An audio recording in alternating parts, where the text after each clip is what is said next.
사무엘상 8장 1절부터 22절까지 말씀으로 응답하지 아니하시리라, 응답하지 아니하시리라, 이런 제목으로 말씀의 은혜를 나누고자 합니다. 이 세상에서 자기 마음대로 되지 않는 것이 많이 있지만 자식 농사의 경우가 특히 그런 것 같습니다. 우리는 성경에 나오는 다양한 부모들을 만나게 되죠.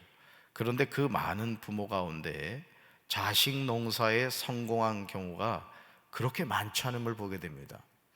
여러분, 최초의 사람 아담과 하와의 경우도 그 아들을 낳았죠. 가인과 아벨을 낳았는데, 여러분, 형 가인이 시기심으로 동생 아벨을 죽이는 것을 보게 되죠. 엘리의 두 아들 홈리와 비나스는 어떻습니까? 아버지의 말에 불순종하다가 전쟁에서 죽임을 당합니다. 그런데 더더욱 충격적인 것은 사무엘의 자녀예요. 사무엘의 자녀. 어머니 한나를 통해서 일찍부터 회막에서 성장한 사무엘이었고, 어린 시절부터 하나님의 음성을 들었던 사무엘이 자식 농사에 실패하는 것을 보게 됩니다. 정말 이해하기 어려운 부분입니다. 이것이 부모로서 살아가는 저와 여러분의 고민이기도 합니다. 사무엘상 8장 1절과 2절을 보시면 사무엘은 늙자 자기의 아들들을 이스라엘의 사사로 세웠습니다. 맏아들의 이름은 요엘이고 둘째 아들의 이름은 아비야였습니다. 그들은 브엘세바에서 사사로 일했습니다. 얼마나 감사하고 영광스러운 모습입니까? 그런데 사무엘상 8장 3절에서 우리는 충격적인 내용을 보게 되죠.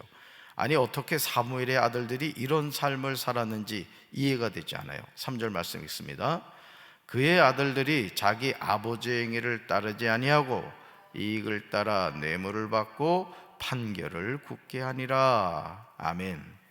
동일한 구절을 세 번역으로 보시면 다음과 같습니다. 그러나 그 아들들은 아버지의 길을 따라 살지 않고 돈벌이에만 정신이 팔려 뇌물을 받고서 치우치게 재판을 하였다. 아멘.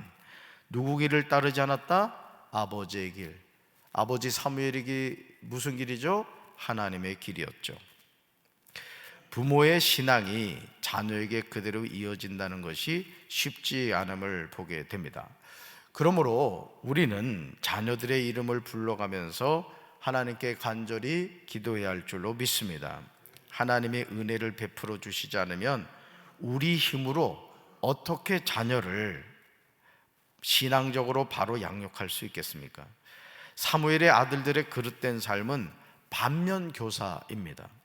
사무엘의 아들들의 잘못된 행위 때문에 이스라엘 모든 장로가 모여 라마에 있는 사무엘에게 나옵니다. 그러면서 사무엘상 8장 5절에서 전혀 이상한 방향으로 나가는 것을 보게 되죠. 같이 읽습니다. 그에게 이르되 보소서, 당신은 늙고 당신의 아들들은 당신의 행위를 따르지 아니하니 모든 나라와 같이 우리에게 왕을 세워 우리를 다스리게 하소서 한지라. 아멘. 지금 이스라엘 모든 장로가 사무엘에게 와서 하는 말을 주목해 들어보시기 바랍니다. 첫째, 사무엘이 늙었다는 거예요. 둘째, 사무엘의 아들들이 아버지의 행위를 따르지 않는다는 겁니다. 그러므로 다른 나라와 같이 뭘 세워달라? 왕을 세워달라, 이렇게 요청하죠. 이스라엘 모든 장로가 주장하는 내용이 타당하게 느껴집니다. 왜냐하면 사무엘의 자녀들이 사사의 역할을 감당하지 못하고 있기 때문입니다. 그러나 사무엘상 8장 6절과 7절을 보시면 이런 장로들의 주장이 무엇이 문제인지 나옵니다. 아니, 그들이 그렇게 요구하는 배후에 어떤 의도가 숨겨져 있는지를 알 수 있어요. 그러니까 하나님은 이 이스라엘 장로들이 요구한 그 의미가 뭔가를 알았던 거예요. 자, 6절과 7절 같이 읽습니다. 우리에게 왕을 주어 우리를 다스리게 하라 했을 때에 사무엘이 그것을 기뻐하지 아니하여 여호와께 기도하매 여호와께서 사무엘에게 이르시되 백성이 내게 한 말을 다 들으라. 이는 그들이 너를 버림이 아니요 나를 버려 자기들의 왕이 되지 못하게 함이니라. 아멘. 거담을 찍으세요. 이는 그들이 너를 버림이 아니요 나를 버려 자기들의 왕이 되지 못하게 함이니라. 사무엘의 아들들이 사사로 똑바로 행하지 못했습니다. 그러나 이런 이유로 우리에게 왕을 세워달라는 것은 하나님의 말씀처럼 사무엘을 버림이 아니었습니다. 오히려 하나님을 버려 이스라엘의 왕이 되지 못하도록 하려는 겁니다. 왕이신 하나님을 버립니다. 얼마나 충격적인 말씀입니까? 하나님의 백성이 자신들을 인도하신 하나님을 버린다는 것이 여러분 말이 됩니까? 8절에서 하나님은 이 사실에 대해서 분명하게 말씀하십니다. 이스라엘 자손들은 하나님이 애굽에서 그들을 데리고 올라온 날부터 오늘까지 하는 일마다 그렇게 하여 하나님을 버리고 다른 신들을 섬기더니 사무엘에게도 그렇게 하고 있다고 하십니다.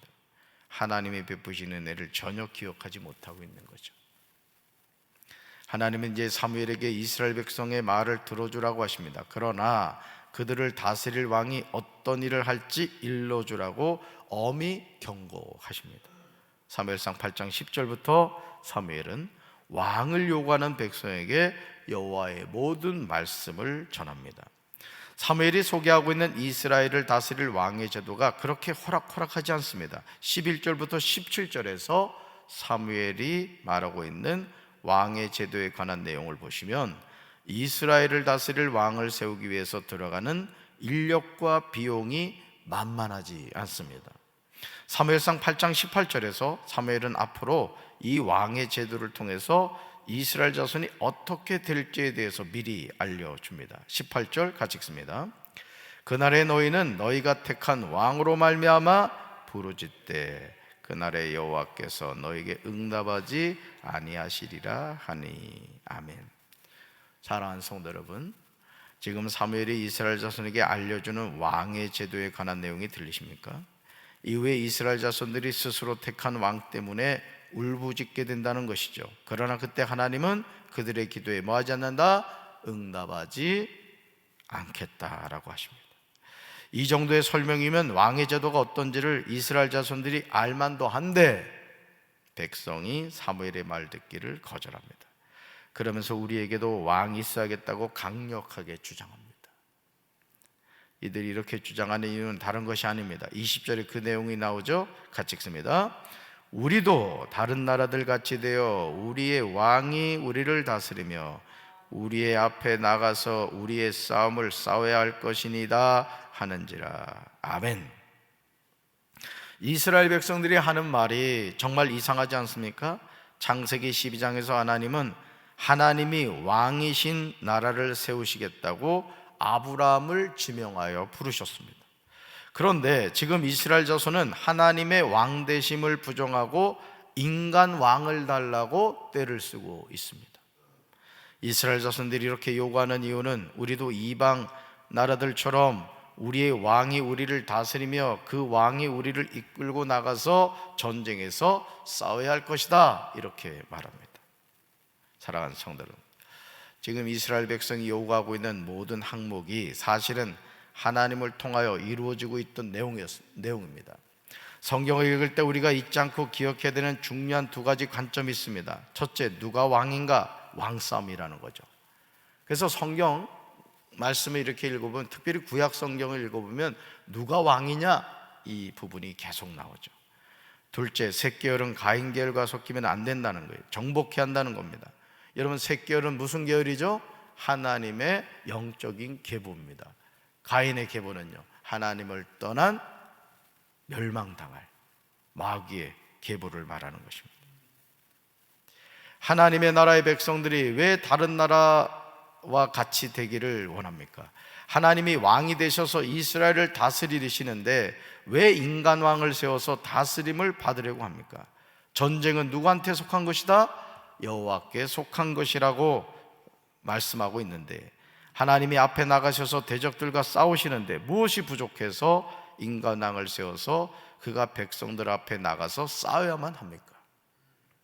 정말 안타까운 사실은요, 사무엘상 7장 10절에서 하나님의 블레셋을 어떻게 무찌르게 하셨는지 벌써 잊어버렸다는 점이에요. 여러분, 사무엘상 7장 10절 같이 읽습니다.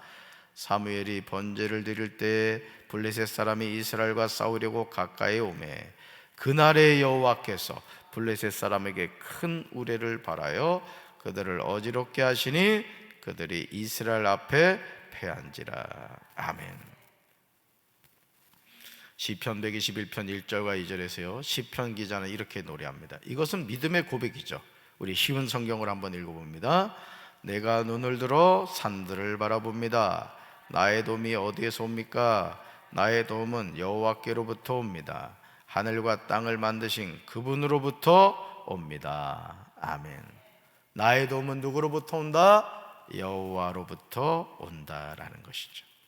블레셋이 이스라엘 자손이 미스바에 모였다는 말을 듣고 이스라엘을 치러 올라왔을 때 이스라엘 자손이 사무엘에게 요구한 것이 무엇입니까?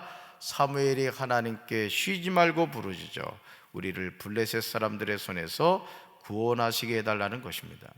그래서 사무엘이 하나님께 온전한 번제를 드리고 이스라엘 위하여 여호와께 간절히 부르짖음에 여호와께서 응답하셨습니다.